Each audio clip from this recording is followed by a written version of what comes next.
इस कार्यक्रम के पुण्यार्जक हैं सौभाग्य कोहिनूर श्रीमान संजय जैन, श्रीमती ममता जैन परिवार, ग्रेटर कैलाश दिल्ली। सौभाग्य भक्त श्रीमान विजेंद्र जैन, श्रीमती निर्मल जैन परिवार, गुरुग्राम। सौभाग्य भक्त श्री मनीष गोधा, श्रीमती सपना गोधा, गोधा एस्टेट परिवार, इंदौर। सौभाग्य भक्त श्रीमती कुंती देवी जैन, श्री राजीव जैन, श्रीमती मीनाक्षी जैन, कावेरी जैन, उदय जैन, सिविल लाइंस परिवार, दिल्ली। सौभाग्य भक्त Shri Amit Jain, CA, Shrimati Anshul Jain, Anshika Jain, Anuttar Jain, green park परिवार, दिल्ली। सौभाग्य भक्त श्री राजीव जैन, श्रीमती साक्षी जैन, श्री आयुष, श्रीमती दिशा अगड़िया, श्री नमन जैन, श्रीमती ईशा जैन परिवार, गुड़गांव। सौभाग्य भक्त श्री आलोक जैन, श्रीमती पायल जैन, कनिष्का जैन, शौर्य जैन परिवार, भजनपुरा, दिल्ली। शम्पूर्णि शारदि शशांक मरीचिदारं सेन्देरिशामि विशामि विशुप्रभामि क्षीरे जिनाशुरञ्चिमान्या शम्भदिवाञ्जदेवा ॐ ह्रीं श्रीं क्लीं ऐं अरं वं वं मं मम हमहं सं सं तं तं पं पं जं जं छीं छीं रां रां ह्रीं ह्रीं रवे ॐ नमो मूर्ते भगवते श्रीमद्गुरुदुग्धाभिषेकं करोमि स्वाहा।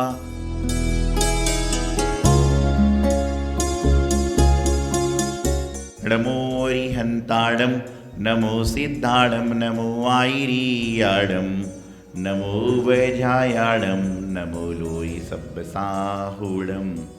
ओम नमः शिदेभ्या ओम नमः शिदेभ्या ओम नमः शिदेभ्या श्री वीतरागाय नमः। ओम नमो अरति भगवती श्रीमती श्री पारसिद्धंकराय सर्वज्ञाय स्वयं सिद्धाय बुद्धाय परमात्मने परम सुखाय त्रिलोकमयी व्याप्ताय अनंत संसार चक्र परिवर्तनाय अनंत दर्शनाय अनंत ज्ञानाय अनंत सुखाय सिद्धाय बुद्धाय गुरुशंकराय।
महानुभाव, आज वर्तमान में हर व्यक्ति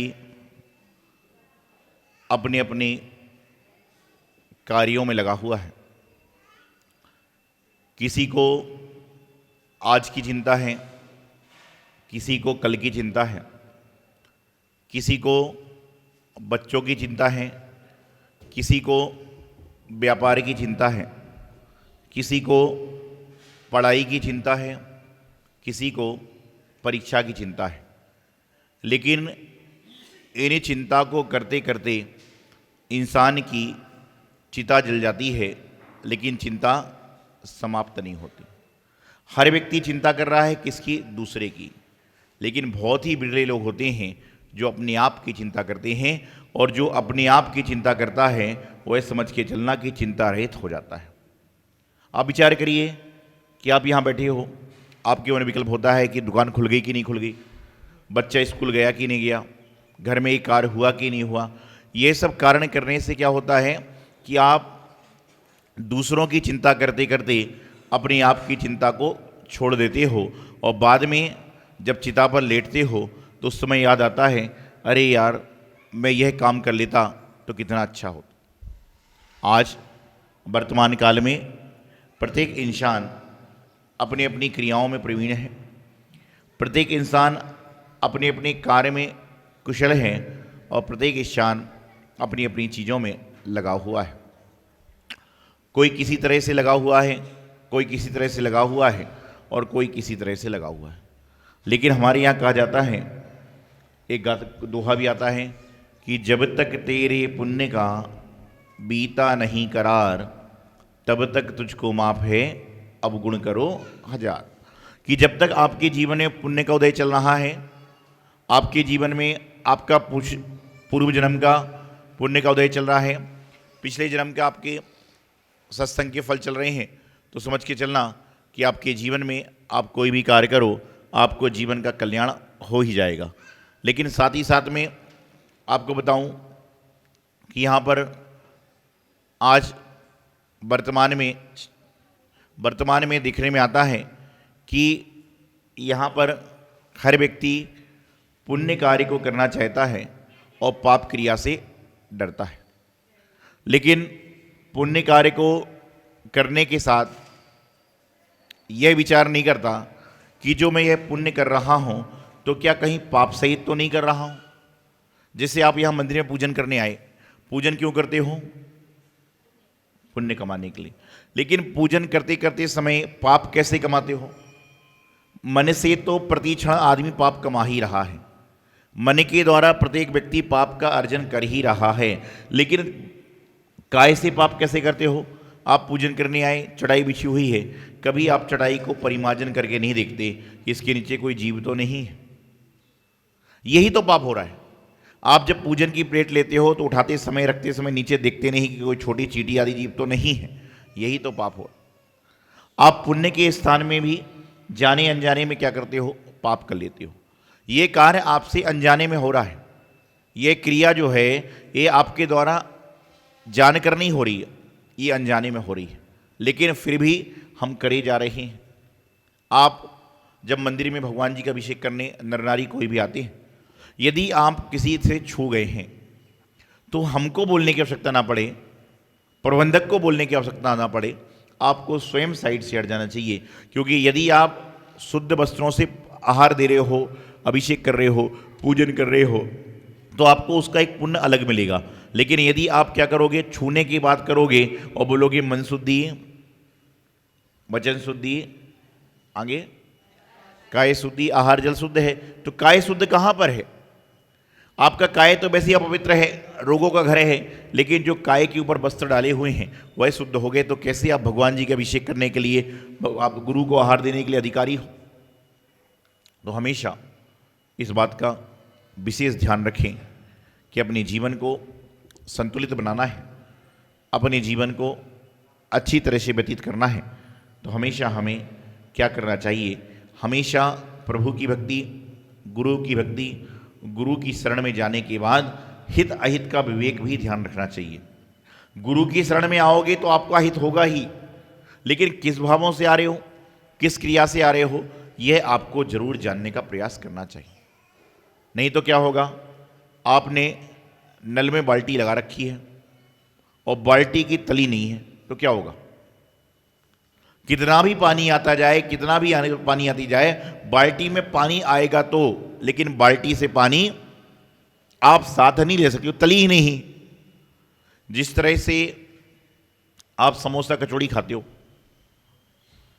गोलगप्पे खाते हो, लेकिन यदि ये तले नहीं होंगे तो क्या आप खा सकते हो? क्यों? कच्चा कोई नहीं खाएगा। कदाच कच्चा भी खा सकता है, लेकिन कच्चा खाएगा तो क्या होगा? पेट गड़बड़ हो जाएगा, समस्याएं हो जाएंगी। तो हमेशा ध्यान रखें कि जिस प्रकार से पानी का नल चल रहा है, और यदि पानी के नल चलते चलते वहाँ पर तली नहीं होगी तो क्या होगा कि पानी का नल चलते चलते तली नहीं होगी तो क्या होगा? पानी अपने आप बहकर निकल जाएगा। उसी प्रकार से यदि हम कोई भी कार्य कर रहे हैं तो पुण्य तो मिलेगा, लेकिन पुण्य को संग्रह करने के लिए हमारे पास तली नहीं होगी, अर्थात हमारी क्रिया शुद्ध नहीं होगी, हमारे भाव शुद्ध नहीं होंगे, हमारे कार्य शुद्ध नहीं होंगे, तो हमें उसका पुण्य भी नहीं मिल पाएगा। तो अपने जीवन में पुण्य को बढ़ाने का प्रयास करें। और पुण्य कैसे बढ़ता है? सत्संग करने से, मानवता के कार्य करने से, गुरुओं की सेवा करने से, माँ जिनवाणी का स्वाध्याय करने से। ये सब क्रिया क्या होती है? आपके पुण्य को बढ़ाने वाली होती हैं। लेकिन कैसे? अभी मैं देखता हूँ तो मंदिर में लोग आते हैं, यदि आप मंदिर में भगवान जी के दर्शन करने आ रहे हो और साथ में बिस्लरी की बोतल लेकर भी आ रहे हो तो क्या होगा? क्या होगा फिर? आपका पुण्य समाप्त। कई बार बैग के अंदर लोग आते हैं, अभिषेक करने आ रहे हैं, आहार देने आ रहे हैं, वस्त्रों के साथ में पानी की बोतल भी रखी हुई है, कैसे काम होगा? आपको विचार करना चाहिए प्रत्येक व्यक्ति को कि आप जब भी जिन मंदिर जाओ, जब भी गुरुद्वार जाओ, तो कभी भी आपको जिन मंदिर के अंदर भगवान के दर्शन करते समय, गुरुओं की वाणी सुनते समय इस तरह की जो चीज़ें हैं उनको लेकर जाना ही नहीं चाहिए। क्यों? क्योंकि ये सब चीज़ें जो हैं आपके पाप का बंद कराने वाली होती हैं, आपकी पाप क्रिया को बढ़ाने वाली होती हैं। इन सबसे प्रत्येक मानव को बचने का प्रयास करना ही चाहिए। लेकिन आज वर्तमान में हम देखा करते हैं कि लोग यहाँ पर आते हैं प्रभु भजन को, और चिंता किस चीज़ की हो जाती है? आप यहाँ पर पूजन करने के लिए आए, आपको कहा गया कि 10 बजे पूजन समाप्त हो जाएगी और 10 की 10:30 बज गई, 11 बज गई, तो क्या चिंता चालू हो जाती है? हे भगवान, भजन तो हो गया, अब भोजन क्या होगा? भुक्ति तो, अब मुक्ति तो कर ली, अब भुक्ति कब मिलेगी? आए थे मुक्ति की प्राप्ति के लिए और चिंता हो गई भुक्ति की, तो मुक्ति कैसे मिले? नहीं तो क्या होगा? यहाँ पर आए, भोजन का विकल्प छोड़कर भजन करने आए, लेकिन भजन भी कौन सा गा रहे हैं? भजन भी कई तरीके से होते हैं। एक भजन गाता है आदमी, इंसान भगवान के मंदिर में आकर भजन गाता है, प्रभु पतित पावन में अपावन आगे चरण आयो शरण जी। और एक व्यक्ति भजन गाता है, रघुपति राघव आगे। तरह तरह के लोग अपनी अपनी बातों करते हैं। तो एक व्यक्ति भजन गा रहा था, रघुपति राघव राजा राम, जैसा मौका वैसा काम। रघुपति राघव राजा राम, जैसा मौका वैसा काम। तो मैंने पूछा मतलब? बोले महाराज जी देखिए सीधी बात है, मैं यहाँ पर रघुपति राघव राजा राम गाता हूँ, लेकिन जैसे ही मौका मिलता है मैं इधर उधर नजर दौड़ाने लग जाता हूँ। जैसे ही मौका मिलता है मैं गलत क्रियाओं की ओर बढ़ जाता हूँ। इसलिए मैं तो कहता हूँ रघुपति राघव राजा राम, और जैसा मौका। कई बार बोलते ना, एक कहावत आती है कि राम राम जपना है, ऐसा आप लोग कह रहे हो कि राम राम जपना और पराया माल अपना। यही संसार में चल रहा है कि आदमी पारसनाथ पारसनाथ पारसनाथ जी तो कर रहा है, महावीर महावीर तो कर रहा है, आदिनाथ आदिनाथ तो कर रहा है, मुनीश्वर मुनीश्वर तो कर रहा है, और उसके बाद में भी क्या है? पराये माल के ऊपर आपको हड़प करने की इच्छा नहीं है, लेकिन पराये माल के ऊपर नजर है। यहाँ बैठे बैठे पारसनाथ भगवान का चढ़ा रहे हो, इतने में कोई व्यक्ति फल लेकर आ जाए चढ़ाने के लिए, तो यही देखते हैं कि अरे फल उल्टा है कि सीधा है। अरे भाई फल चढ़ाओ, उसका फल मिल जाएगा। वह चढ़ाने वाला उल्टा चढ़ाए, सीधा चढ़ाए, टेढ़ा चढ़ाए, तिरछा चढ़ाए, लेकिन वह अपने शुद्ध भावों से आ रहा है, उसको चढ़ाने का फल मिल जाएगा, लेकिन तुझे देखने का दोष लग जाएगा।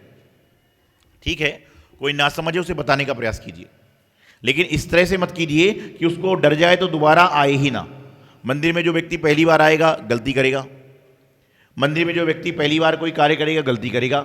आप जानकार हैं तो आप उसको गलती को बताने का प्रयास करें प्रेम पूर्वक, ना कि इस तरह से कि वह दोबारा मंदिर ही ना आए।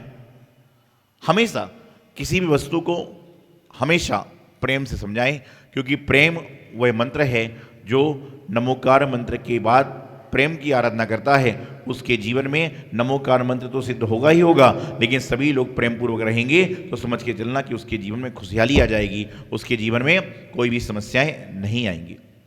तो आपको क्या करना है, हमेशा पाप को बढ़ाने वाली जो क्रियाएं हैं उनका त्याज्य करें और जो पुण्य को बढ़ाने वाली क्रियाएं हैं उनको संग्रह करें।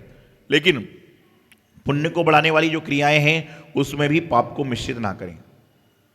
पुण्य को जो करने वाले कार्य हैं, मंदिर में आ रहे हो तो बिल्कुल मंदिर में आओ, उस समय ना तो बिस्लरी लाओ ना तो खाने की वस्तु लाओ। मंदिर में आ रहे कई जगह बिस्लरी की बोतल ले लेके आ रहे, तो ये आप पाप कर रहे हो सकता है कि आपके द्वारा यह कार्य देखिए कोई दूसरा भी करने लग जाए। तो हमेशा इन सब क्रियाओं से बचें जिससे आपके जीवन का कल्याण हो, आपका मोक्ष मार्ग प्रशस्त हो और हमेशा आपके जीवन में सद्बुद्धि आए।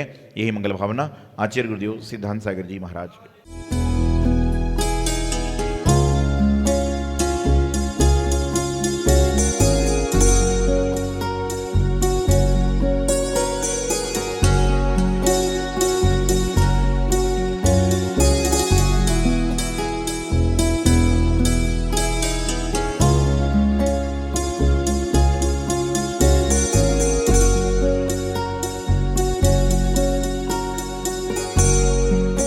सौभाग्य कोहिनूर श्रीमान संजय जैन, श्रीमती ममता जैन परिवार, ग्रेटर कैलाश दिल्ली। सौभाग्य भक्त श्रीमान विजेंद्र जैन, श्रीमती निर्मल जैन परिवार, गुरुग्राम। सौभाग्य भक्त श्री मनीष गोधा, श्रीमती सपना गोधा, गोधा एस्टेट परिवार, इंदौर। सौभाग्य भक्त श्रीमती कुंती देवी जैन, श्री राजीव जैन, श्रीमती मीनाक्षी जैन, कावेरी जैन, उदय जैन, सिविल लाइंस परिवार, दिल्ली। सौभाग्य भक्त Shri Amit Jain, CA, Shrimati Anshul Jain, Anshika Jain, Anuttar Jain, green park परिवार, दिल्ली। सौभाग्य भक्त श्री राजीव जैन, श्रीमती साक्षी जैन, श्री आयुष, श्रीमती दिशा अगड़िया, श्री नमन जैन, श्रीमती ईशा जैन परिवार, गुड़गांव। सौभाग्य भक्त श्री आलोक जैन, श्रीमती पायल जैन, कनिष्का जैन, शौर्य जैन परिवार, भजनपुरा, दिल्ली।